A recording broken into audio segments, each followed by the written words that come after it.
From the Ticats Audio Network, this is Tiger Cats Game Day with Courtney Stephen and Mike Daly.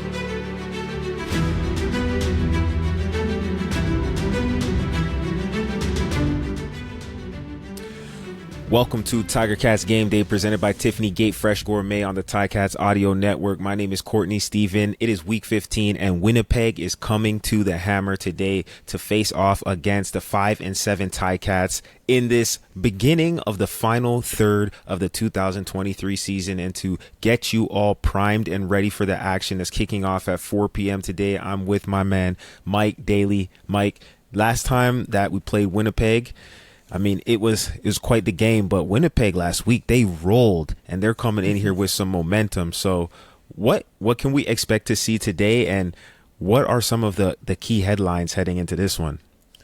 Yeah, you're talking about, I mean, the first week, it feels like, it's a completely different team for the Ticats back in that game, right? But for Winnipeg, it's not really, right? Like, they've kind of found their groove, and if it was a week before, if we got to play Winnipeg after that Labor Day game that they had, I'd be like, ooh, this is juicy. This is prime for the Ticats to come in here and upset Winnipeg. I mean, Winnipeg put on a clinic last week. So the Ticats coming in off that win and off a good win against Ottawa, because you think that rest was ridiculous, right? 3 days rest after a game, and to come in and play the way they did and get a win against a team off of a bye that Ottawa was. But listen, it's no easy task against Winnipeg, because that last game was, like I said, an absolute clinic, right? Their offense was rolling, their defense was rolling. One of the better games you've seen a CFL team play in the last little bit. So talk about a test for the Ticats coming in. But Court, call me crazy, right? And Tiger Town might be with me here, I hope. But the way this Ticats team is trending and the way Taylor Powell is starting to sling this rock, like, it's no more of, hey, Taylor Powell needs to learn a little bit, like all these conversations we've had before. I like how he's playing, and I like how this offense is trending in the right direction. Tim White blowing up and James Butler getting involved as much as he is. I like where this is trending. Man, Tim White had 180 yards, 2 touchdowns for those who missed it. Taylor Powell, 326 and 3 touchdowns. So that offense is definitely coming together, and Scott Milanovich's fingerprints are all over that since he's come to the helm of this offense and started calling the shots. But they're going to need every ounce of that firepower going up against this Winnipeg team who rolled Saskatchewan in the Banjo Bowl. That was quite the performance. Like you said, one of the most impressive displays of offense that we've seen recently in the CFL. No 2 and outs, scored every time they got in the red zone. They had scored on like 7 consecutive possessions or something incredible like that.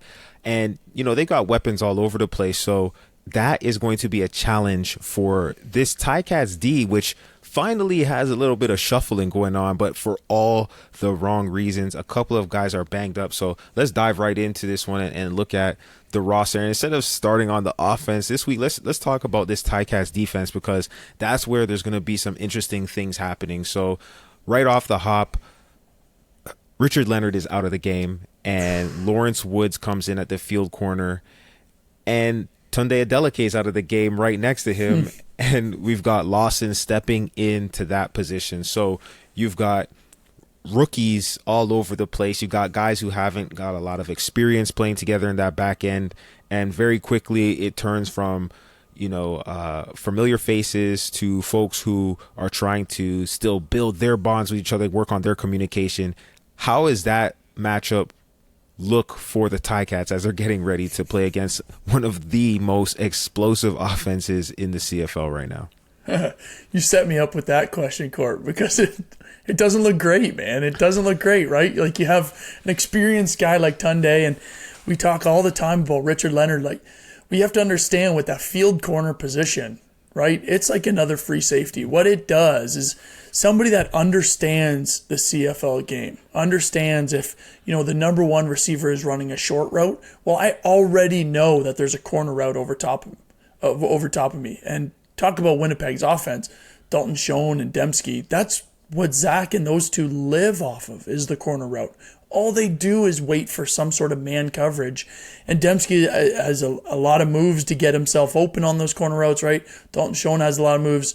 That field corner position is able to take away 2 routes if you are an experienced field corner. When you lose a guy like Dundee and Rich Leonard out there, now it's just a lot of space to run and cover a receiver running about 100 different sticks on his route and then getting to those outbreakers. So it does spell, a tough matchup, man, for Lawson and Woods to be out there and against especially a high-powered offense like Winnipeg. But this is where it gets me excited because Stavros Katsantonis has been kind of on a heater, right? 2 interceptions the past 2 games, but he was that young guy that was in there. Now what you have to see is kind of his leadership role that's going to come out and play because now it's young guys around him, right? He's no longer that young guy listening to Tunde and Rich Leonard out there and helping him out. Now he's got to help these young guys kind of get on track and get them in the right position. So, it's going to be a building game for Stavros, but yeah, it's going to be a tough matchup for those guys out there on the field, especially like with Dembski and Schoen and Woltarski out there, who Zach continually goes to game after game.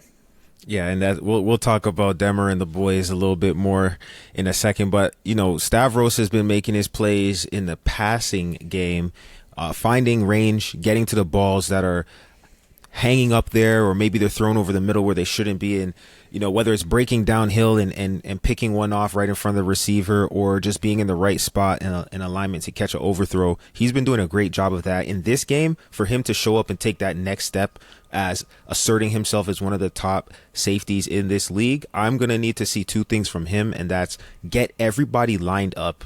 One of the main things that happens when you have fresh faces in the huddle is that assignments get blown. And when the real bullets are flying on game day, it's not like day 2 practice when you're practicing second downs. You see a card in the meeting room, you step out on the field, and it's just like they drew it up in the meeting room. They're literally sitting on the bus, on the plane, in the hotel room, thinking of ways to confuse you.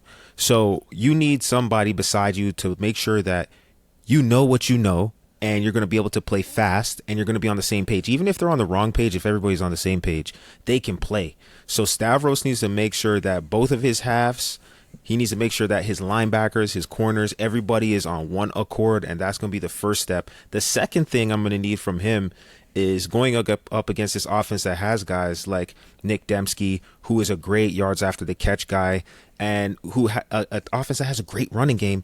I'm going to need Stavros to have as many tackles as he's probably ever had in his career, because there will be some broken tackles, but you need an eraser back there to clean it up. And I think this is a game where he'll have an opportunity to do that. So I'm interested to see, yes, hope for him to get some picks. I want to make sure that there's solid tackles, and I want no blown coverages. And I'm going to hang that one on Stavros to get the boys lined up.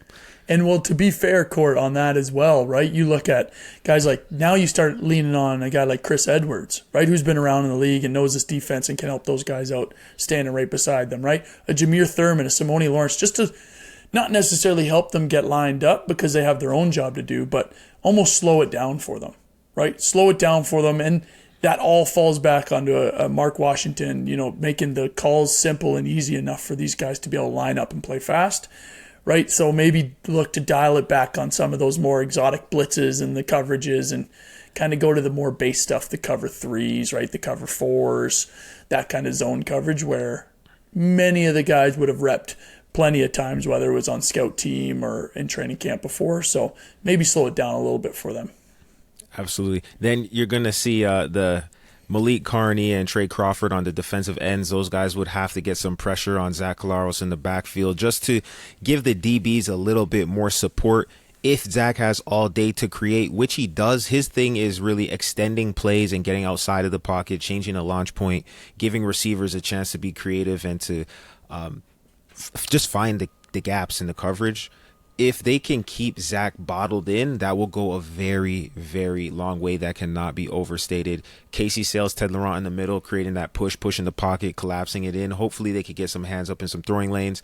But now let's talk about the people on the other side.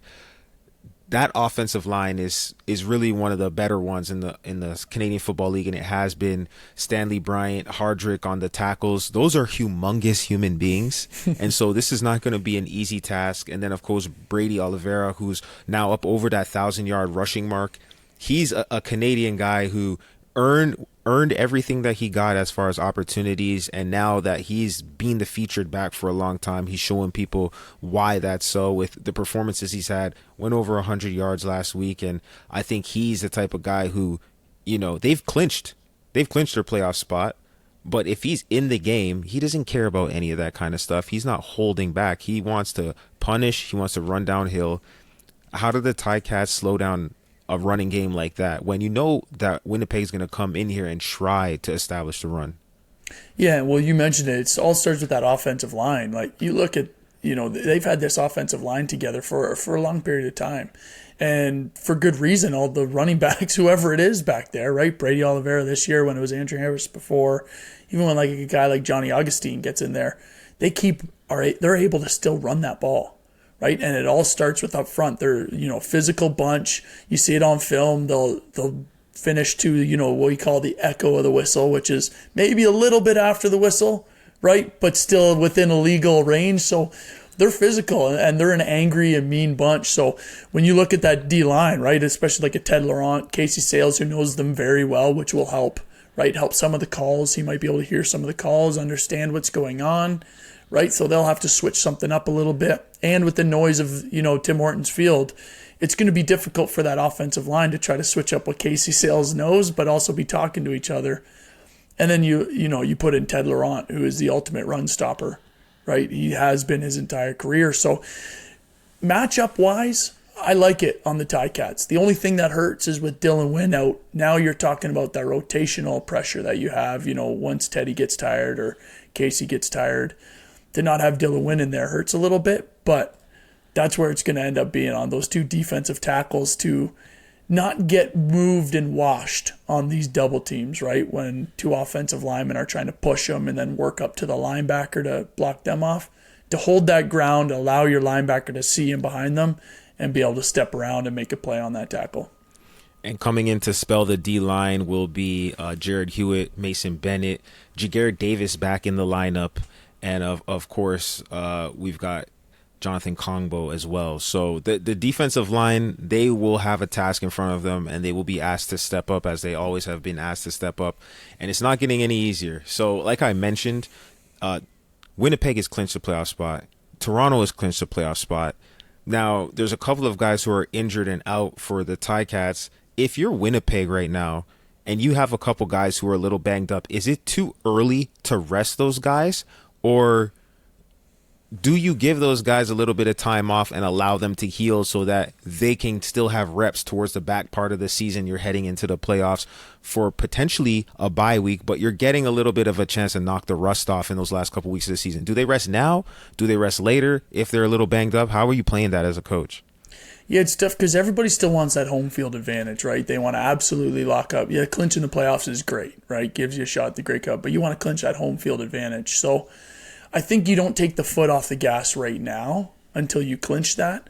But that, I think, becomes now that you've clinched playoffs and it's looking, maybe a little bit closer that you have a good stranglehold, especially in the Toronto situation where, you can kind of clinch that home field advantage. It's, right there in sight. There's a lot of guys that play this game with help from certain things to get them through a game, right? Whatever it might be. And I'll talk from personal experience. I was freezing my shoulder for pretty much a whole season to get through a game. I had a feeling you weren't talking about meditation. Yeah, not meditation, not any of these float pools, stuff like that. It's something scientifically helping out to make you through this game, right? So maybe guys like that, guys that are on the, the brink of like just getting held together, not really practicing throughout the week, but showing up for a game. Maybe this is the time for those teams to be like, you know what, let's take it easier. Let's get them just a few plays in this game and then we'll pull them out, right? And you start looking at the Ticats schedule and they have Winnipeg now, right? Toronto maybe down the road by the time they might clinch the home playoff spot, who knows? But what that does is that now puts your starters, a team like Hamilton, trying to get that second place, right? Get a home playoff game initially. Maybe it gives them a little bit of a chance. But for this Winnipeg game, I just don't see that popping up right now. But maybe look for a guy like Brady or something like that to come out, maybe third quarter, maybe after the half, whatever it might be. But I know as the Ticats are looking for this game, they're looking to play against the starters all game long, right? And they need to do their own business and win each game. Yeah, I think if you don't have to take the Toradals, then you won't be taking those once the little X is next to your team's name on that standing. So, really getting a chance to just play it smart, right? Not have the same pressure, knowing that there's a lot of football left to play, where every game is actually the opposite of a must win. That must be a nice feeling, but that's not where the Ticats are at right now. We're trying to get healthy. We're trying to find ways to scrap and fight so that when we play against Montreal in the last game of the season, that game is meaningful for the position of where we're going to finish in the East. That's going to be a race. It's really Montreal, Hamilton battling it out to see who will be able to play a home playoff game in the East. So that's an interesting storyline to follow. Now let's talk a little bit about this offense for the Ticats, because we alluded to it a little bit. Taylor Powell, the guy's taking care of the ball, starting to find the end zone. He's put in almost 300 yards in a couple of games now. Over 300 and almost 300 in a couple of games now. So he's starting to find a little bit of a groove.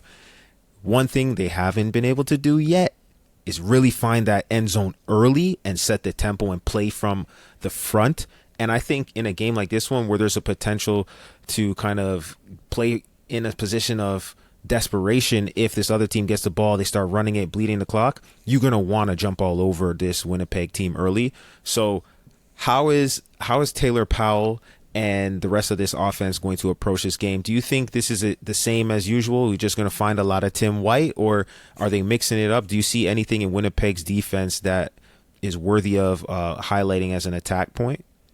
Yeah, well, it's tough, man. As good as we were talking about this Winnipeg offense, Winnipeg defense is doing really well, right? They're second in the league for points against, right? They're first in the league for yards against. And so this defense is good, right? They have a lot of good players on the back end. Mario Houston's leading the league in interceptions right now. What Winnipeg does on defense, and what they do really well, is they rush four, and they try to get you to throw all the in-breaker routes. Those are the ones they're playing. These defensive backs are playing outside leverage, and what they're doing is Brandon Alexander is one of the best at the league at it. He's going to flat foot everything. So what that means is all he's doing is he's backing up a little bit, waiting for these dig routes, these intermediate windows in behind the linebackers, and he's jumping all over these things. The other defensive backs, the halfbacks, the corners, right? They're playing outside leverage. So one of the favorite routes in the CFL is corners, right? These deep outs, right? This is where Tim White makes his hay on plays like that, right? So really the way they're doing this, they're funneling into kind of their more experienced, their big playmaker guys, the Adam Bighills, the Brandon Alexanders, right? They're trying to get all these routes to go this way so that these guys can make the plays. But the way that works for Winnipeg is because they have two guys named Willie Jefferson and Jackson Jeffcoat. Jackson Jeffcoat is out this game, right? So they're going to have a new guy in there. When Winnipeg can rush four and get to the quarterback and put pressure on, it makes it hard for those window throws to be on time and pass, an Adam Bighill or a Brandon Alexander. But with the Jackson Jeffcoat out, now hopefully Taylor Powell will have a little bit more time to be able to wrap a guy like a Bighill, right? To be able to set up these double move routes on a safety that's trying to drive downhill on stuff and open up this game. But what that means is that this new look O-line, which we'll dive into because it's absolutely blowing my mind when I saw the depth chart, but this new look O-line is going to have to hold up a little bit, but nicely that they only have a Willie Jefferson to deal with as opposed to a Willie and a Jackson Jeffcoat this game. Oh my goodness. I hope everybody paid their admission, because we're getting a master's class right here in coverage schemes. This is beautiful, people. This is football. And I think you're absolutely right. You got big playmakers in the middle who the action is being funneled towards. A guy like Adam Bighill, who's been known through his career from playing numbers and numbers as a linebacker, knocking people out, tackling, actually getting his hands on picks and whatnot. So that makes sense why that would be the strategy. And also the counterpunch being the new person on that defensive line. I could see the Ticats trying to take advantage of that, maybe with some, backfield actions that are going to get people to kind of pause in their tracks a little bit and really have to think about their assignment as it changes dynamically, pulling the guard or running a counter or adding somebody to the box from a receiver standpoint. I think they definitely do have to play the mental chess game, but there was absolutely some galaxy brains involved in setting up this offense for the Ticats, because I'm having a hard time keeping up. There are some things that I think we need to unpack and digest and just explain to some folks. Now, normally Brandon Revenberg, you can find him on the left guard. He likes to put his hand down in the dirt with somebody on the outside of him and somebody on the inside of him. But he is listed as the left tackle in a position where we would normally find one Joel Figueroa. Now, Joel Figueroa, I don't know if he had a bad week at practice or if there's a strategy here, but he is listed as the fifth fullback behind Sean Thomas Erlington, Felix Grand-Gauthier, Bailey Feltmate, and Dayton Black. So, can you please explain to the good people of the Ticats Audio Network, why is Joel Figueroa, the designated American, listed as the fifth fullback instead of the starting left tackle where we would usually find him? Yeah, and I think this comes back to, like you said, the designated American spot. So what it is there are Americans on the team that have been with the same team for 3 years or in the CFL for 5 years. What they're able to do is they're able to back up a Canadian, which at this point is a fullback, and they can play 23 plays for that Canadian. So, do I know everything? Absolutely not. Because what I am very curious to see, just like Tiger Town is curious to see, is where Joel Figueroa will go in. What I think is going to happen is for his 23 plays, he's going to go in at left tackle. You're going to see Revenberg move back to his left guard spot. Now, the thing is once his 23 plays are done, then what is going to happen, right? And that is what's up in the air for me. And Court, I don't know about you if you have an idea with this, but what I think is that after those 23 plays are done, if he has to come out and he can't play anymore, then Jacob Zott, right, a new signee halfway through the year, played in Ottawa, started his first year and then kind of bounced around. He's going to have to go in and really protect for this offense, and really his first game as a Ticat. So, Court, I don't know if you can help me unpack this a little bit, but what I do know is Joel Figueroa will be at the left tackle for at least 23 plays. From that point on, it's up in the air for me.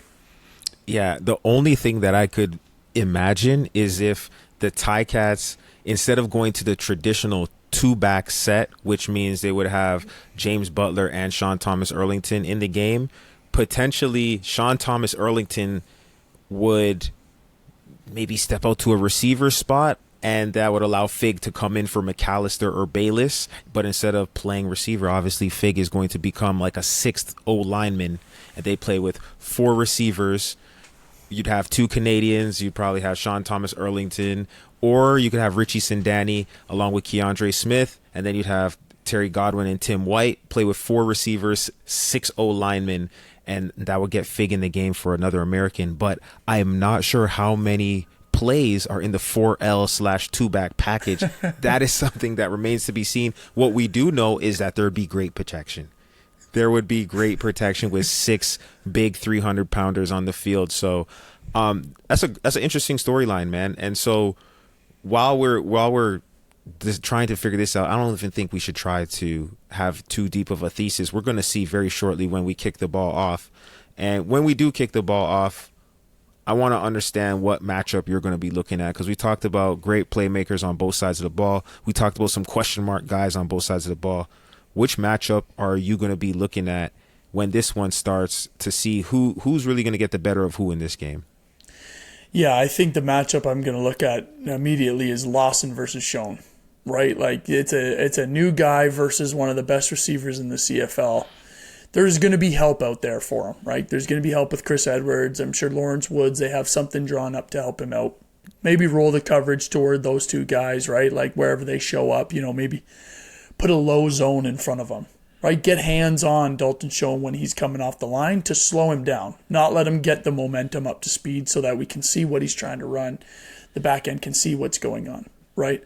What I'm also looking for is maybe a couple doubles, right? Maybe taking Stavros over there and helping with Lawson and then kind of saying, hey, Chris Edwards, that safety isn't behind you anymore in man-to-man coverage. You have to hold up on your own, right? Something along those lines.